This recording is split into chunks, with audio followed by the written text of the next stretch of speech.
भैया नायिका रे लूटा ना भैया कलाई माला तनी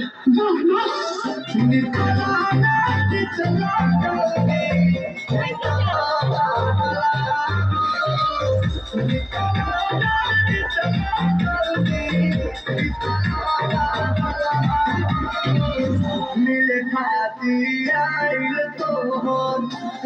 के मिले खाती आइल सोचा तनी